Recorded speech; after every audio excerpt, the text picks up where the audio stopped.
বিয়ের ১ বছর পর সুখবর দিল আদ্রিত রয়। বিস্তারিত জানতে ভিডিওটি দেখুন। এবার আদ্রিত ও কৌশাম্বী নিজেদের পরিবারের নতুন সদস্যের সঙ্গে পরিচয় করিয়ে দিলেন। এক সার মেয়েকে পরিবারে আনলেন কৌশাম্বী আদ্রিত। অভিনেত্রী ৩টি ছবি শেয়ার করে লেখেন হ্যাপিনেস। প্রথম ছবিতে দেখা যাচ্ছে সার মেয়েকে বুকে জড়িয়ে ধরেছেন কৌশাম্বী এবং শেষ ছবিতে আদ্রিতের কোলে দেখা যায় সার মেয়েকে। দেখা যায় পাশে দাঁড়িয়ে রয়েছে অভিনেত্রী। তাদের বিয়ের ১ বছর হয়ে গিয়েছে। আর বিয়ের ১ বছর পর সুখবর সামনে এলো।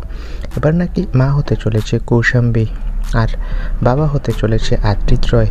এই সুখবরটি অভিনেতা নিজেই জানিয়েছে। তো বন্ধুরা, এই বিষয়ে তোমাদের মতামত কি? কমেন্ট করে জানাও। সবাইকে ধন্যবাদ।